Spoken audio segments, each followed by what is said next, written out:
Hey up campers, welcome back to the channel. Now, as you've probably seen from the title, today's episode is about why we've decided to leave the van life scene in favour of something a little bit more simplistic. But in order for me to thoroughly be able to explain that to you, I'm going to have to flash back to the summer of 2022. In this particular year, 3 days into our annual European road trip, disaster happened. Shortly after having our cam belt done on the truck in preparation for the trip, we jumped a few teeth, and long story short, we had a catastrophic engine failure, which resulted in us needing to find a whole new engine whilst in France. But I'm not going to dwell on that too much. Long story short, the van got fixed, and we have ended up having another three fantastic road trips in the adventure bus since then, before we finally decided to call it a day and part ways with it. But what I do want to talk about is what happened along the way and how it changed our lives for good and the way we travel from here on out. So we were able to source an English mechanic in France who had an engine in stock that could fix our trusty van. Although he was on the other side of France. This was not an easy undertaking, and it cost us a lot of money. It stretched our patience to the limit, and for 3 weeks we ended up living out of the back of a Citroen Jumpy hire van, two of us in a tent and myself in a hammock. But what happened during this really blew our minds, and as every year, as we're travelling back up along the long stretch from Dover back to Sheffield, we like to reminisce and talk about what was our favourite part of the holiday. And what surprised us beyond belief was that the best part of the holiday that all of us could remember were the 3 weeks living out of that little hire van. The simple nature of living under the stars, waking up to the sun, tuning into nature's circadian rhythm, absolutely left an imprint on us that we were unable to shake.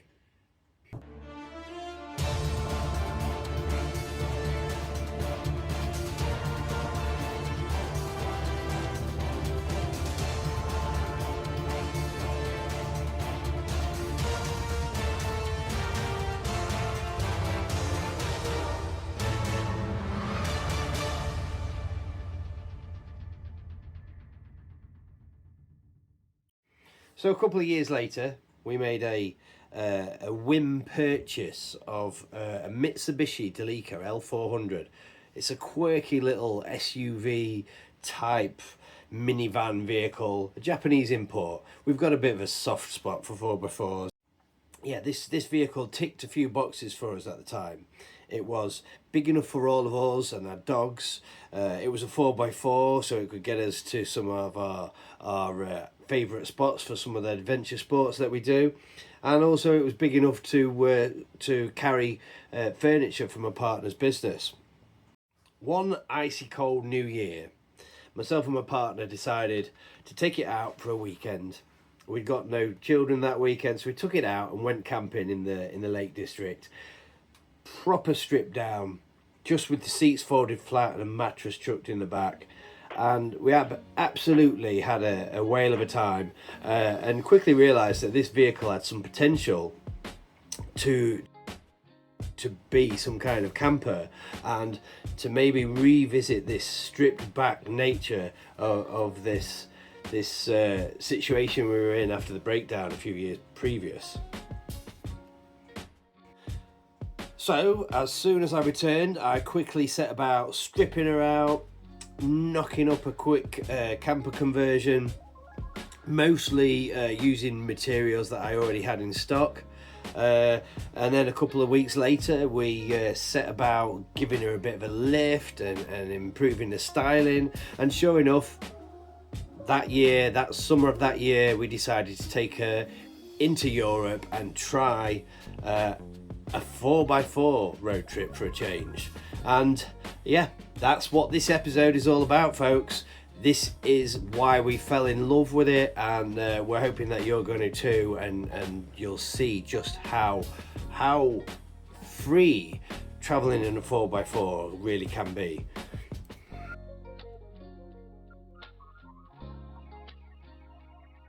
Now, as we had a big 90-day trip planned for the winter last year, we only had 5 weeks for this holiday, so we couldn't do the usual and take our time meandering through France and taking in some of the quirky little villages and just exploring along the way. So we made a beeline straight through to some of our favourite places, and we touched upon the Ardeche, which is, you'll have heard me talking about that place so much now. It's our favourite part of France, as well as the Verdun Gorge. We've been there before and really wanted to try that out in the 4x4. Of course, we wanted to see a bit of the sea, so we headed down to the Côte d'Azur as we have done previously. And then, of course, it wouldn't be a trip to France without visiting the Alps, and we were really hoping that that's where we would be able to find how useful this truck could be to us. Hey guys, so as some of you may know, we left for this year's road trip a couple of days ago, and this year we're doing it differently. We are in the small Mitsubishi 4x4 that we've recently converted. It's a load smaller than the adventure bus, so it's pretty cozy. In the back here we got 3 seriously hot stinky dogs and 1 stinky daughter. First couple of days we've just been putting some distance behind us, and we've now got to where it starts getting interesting, and from here on out it starts getting more and more arid. The kind of flora and fauna starts to change. You start to see lizards everywhere, you start to hear crickets everywhere. We haven't quite got to where you hear the cicadas everywhere, but I'm really looking forward to that bit. But the vegetation has changed. You start seeing a lot more like deserty plants. It's a lot more mountainous, as you can see, but they're not really what we'd call big mountains yet. But it's the topography is a lot different to the top half of France. Even is really just pretty flat, and once you get past Paris, you've just got mile upon mile upon mile of field. We are where are we? About an hour south of Lyon, which actually looks like a beautiful city. I think we might pop in there on the way back. Third largest city in France. It looks very nice. But we flew through there, and we are now looking for flowing cold water and less civilization, so that we can get out in the sticks more and start to do the 4x4 road trip thing. Okay, we managed to find somewhere, and tonight we managed to find a perfect example of the sort of place we couldn't get to with the van. Luckily, if you pay for premium on Parc National, you can use features where you can apply certain filters, one of which being 4x4s. So if you apply the 4x4 filter, theoretically there's not going to be as many people around. And yeah, took us down this little green lane. Nothing to it, nothing too strenuous, but then we get this beautiful little spot, nobody around, campfire already set up for us, a rushing river, so we got water for the dogs and to have a wash. And we've just had a barbecue, and now we're going to settle down with the campfire and enjoy the rest of the evening.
Good evening, campers.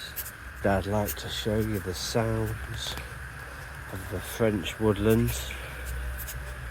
This time of night there's all sorts to hear.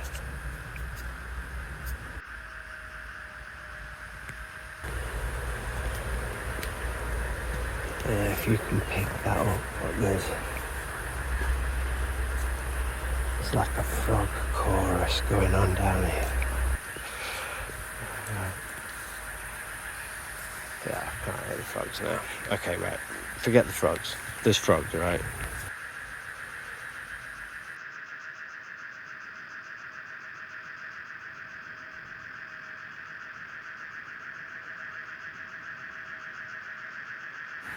Right, I'm back. I'm determined not to let these amphibian bastards get the better of me. I'm making like traffic.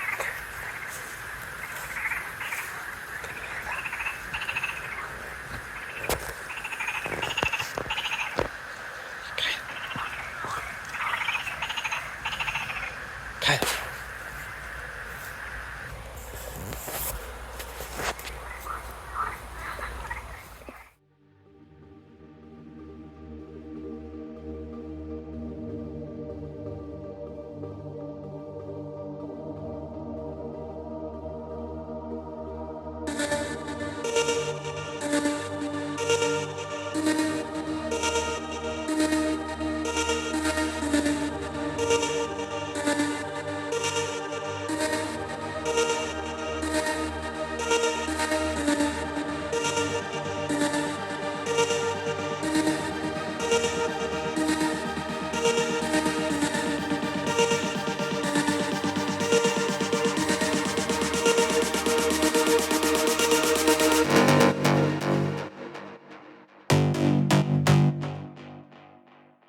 Howdy ho, campers.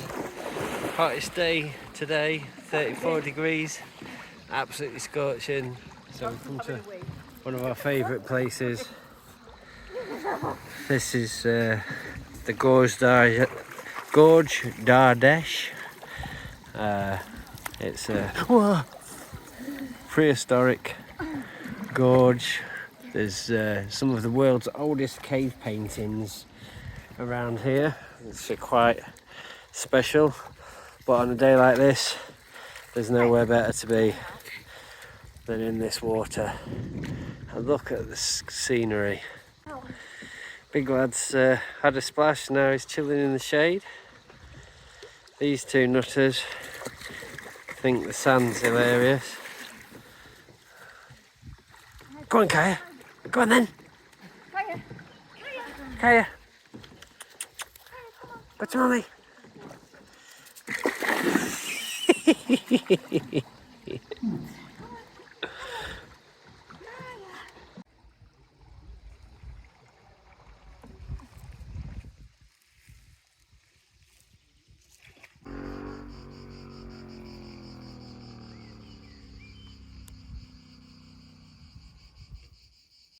Tonight's stopover is one of the wilder ones.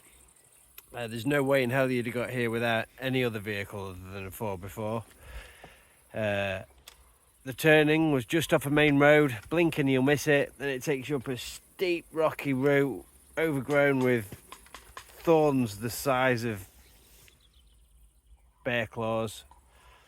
And then it brings you up into this bushland in the Ardeche.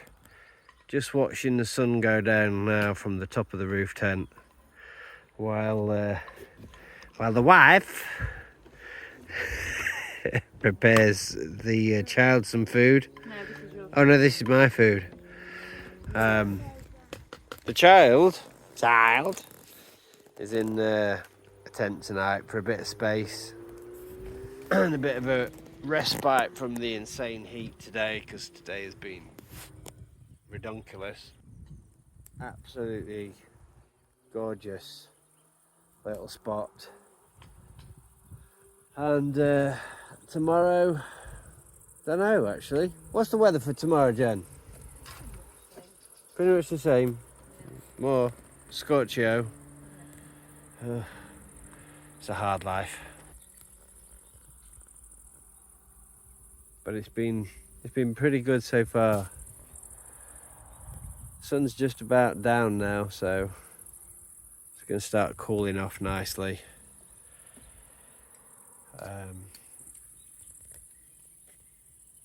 I've been trying in vain to spot one of these goddamn cicadas. They're in the trees, they're right there, but as soon as you get anywhere near them, they stop. But after a couple of red wines, I might take you on another sounds of the wilderness tour tonight. It just depends how the mood takes me. Morning, campers. Rather an eventful night last night. There was no sounds of the wilderness episode, as it was pretty damn quiet actually. But, an update. Finally this morning we have solved the riddle of the cicada mystery. Riddle of the mystery? I'll go with that. And we have found a cicada. Let me show you. All that noise comes from this little thing. Oh, there we go. There's one. But I just heard another, even bigger one here. There we go, look. Here we go. This is a bigger one.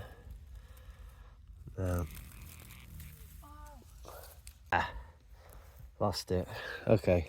We'll have to make do with this smaller one. Now, the cicada. Now, unlike cicadas in Northern America, periodical cicadas as they're called, actually this year America has been undergoing something that they've been coining the word cicadageddon for, as periodic cicadas spend the majority of their life underground in burrows, only appearing after several years. Some of them it's 4 years, some of them 8 years, some of them 12 years, some of them 10 years, some of them even 15 years. And this year has been the first year in 400 years or something like that, where 3 of the periods have all coincided, and as a result, in Northern America there's been trillions of cicadas appearing all at once. The sound apparently, when you open your windows, if you live in these areas, is equal to that of a jet engine. Phenomenal. But the cicadas that we get in Europe are annual cicadas, and they come out every year, and they create the sound, that loud cricket-like kind of sound, created by them shaking their abdomen, but still very, very loud. And to think that that comes from a creature that small is amazing. But if you want to get all woo-woo, the cicada is symbolic of transformation, as it Changes from an ugly little grub that lives in the ground to the cicada form, which feeds on tree sap. So quite a magical creature in its own right. And finally spotted one, so that's something I can tick off my bucket list, and I got some good tattoo reference pictures to boot.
So we made it to the Côte d'Azur, where we visited a place we'd not been for a few years, Fréjus, near Saint Raphael, not far from the town of Saint-Tropez.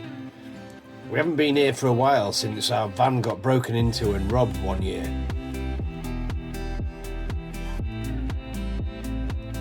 So for a few days we settled down on a campsite and did what most tourists do. Chilled by the sea, drinking cocktails, snorkeling in the crystal clear waters and basking in the gorgeous heat.